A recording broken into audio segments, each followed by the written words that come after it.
आज भी सुनते हैं कि हम तो असदुद्दीन ओवैसी साहब को मानने वाले, हम सुनने वाले नहीं। वो अगर बोलेंगे तो जवाब हम सूद समेत वापस लौटाते हैं, कोई समझौता नहीं करते हैं। हम बराबर बोलेंगे। जमहूरियत के अंदर मुझे ये इख्तियार दिया गया है। आज 2 दिन पहले हमारे बादशाह भाई बताएंगे कि इलाके के अंदर हमारा जलसा होना था, टेकड़िया। मुझे बताया गया, वहां स्टेज लग गया। हम वहां पर पहुंच गए, तब पता चला कि यहाँ के जो मास्टर साहब है उनके कुछ लड़के भरपूर हैं, तो एप्लीकेशन दिया कि नहीं, इम्तियाज जलील ने यहाँ पर नहीं आना चाहिए करके। पुलिस में इलेक्शन कमीशन के अंदर लिखी शिकायत की गई, इन्हें इम्तियाज जलील ने नहीं आना चाहिए। अगर नरेंद्र मोदी पूरे हिंदुस्तान में घूम सकता है, तेजस्वी पूरे हिंदुस्तान में घूम सकता है, नीतीश कुमार पूरे हिंदुस्तान में घूम सकता है, तो इम्तियाज जलील को भी इख्तियार है पूरे हिंदुस्तान में घूम बोल सकते हैं हमारी बात।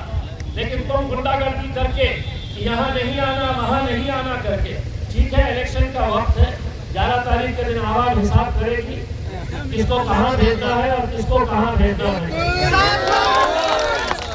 और इंशाल्लाह जिस जगह के ऊपर तुमने मुझे आने से रोका है, 14 तारीख के दिन जब सरवर आलम साहब के जीत का ऐलान किया जाएगा और उसका जश्न मनाया जाएगा, तो इंशाल्लाह उसी जगह के ऊपर आएंगे और जश्न मनाएंगे। तब उस वक्त बोलिएगा हमको कि तुम यहाँ नहीं आ सकते हैं। ऐसे तो अभी भी जा सकते हैं, लेकिन अब हम सोचे अपने काम में लगो, कहाँ चिंगी मिलों के पीछे पड़ते हैं। तो हम बहुत ज्यादा इनको अहमियत नहीं दे रहे हैं। आपको भी मालूम है इनके धंधे क्या क्या है, इनके कारोबार क्या क्या है।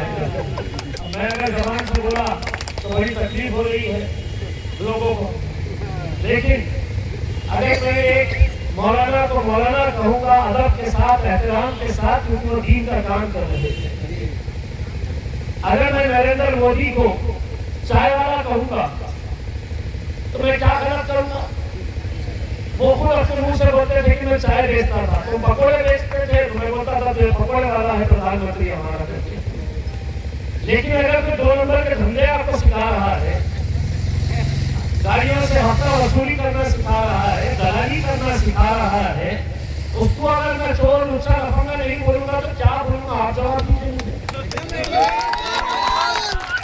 आपके जो कारनामे हैं, मैं मन घड़त तो नहीं कह रहा, मुझे बिहार की आवाज कहती है, बिहार के लोग कहते हैं। साहब एक महफिल में था, एक टमटम वाला वो रिक्शा जो चलाते हैं, वो लड़के की तड़प अगर आप देखते थे, हम उसको जब समझा रहे थे तो गुस्से में आ रहा था। वो कहता था कि हाँ मेरे से पैसा लेते हैं, तो मुझे रुका के मेरे से पैसा लेते हैं। उनके जितने भी जो भी गुंडे मवालियां जो रास्ते के ऊपर खड़े रहकर ट्रक को रुका, दो ट्रक को रुका, अरे उससे बेहतर अगर ईमानदारी का करना है तो झोली फैलाओ और अच्छा फकीर के तरह का देश तुम सियासी लोगों ने मुसलमानों का नाम जो खराब किया है, आज गैर लोग हमारी तरफ जिस नजरिए से देखते हैं, ऐसे ही सियासतदानों की वजह से जो चुनकर आते हैं, चलो खर्च कर देंगे अपन 2-5 करोड़ रुपए 5 साल के अंदर है, तो 2-5 का है तो 25-50 तो बना ही रही है।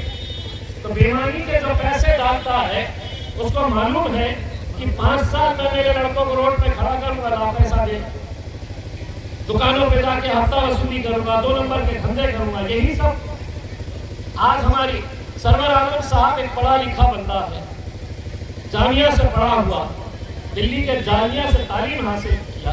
आपके हाथ में फैसला है, एक तरफ ये है और दूसरी तरफ हमारा ये नौजवान है। मुझे वादा करिए कि 11 तारीख के दिन इंशाल्लाह आप लोग इसके ऊपर मोहर लगाएंगे।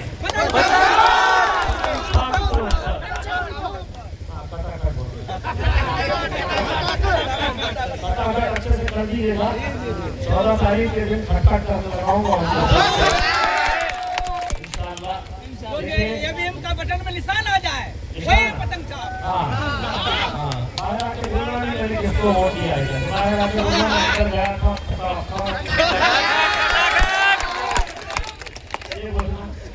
देखिए सरवर आलम साहब की जीत का मतलब ये है कि अख्तरुल ईमान साहब मजबूत होंगे और अख्तर भाई के साथ साथ हिंदुस्तान के पार्लियामेंट के अंदर जो लोग असद साहब को देखकर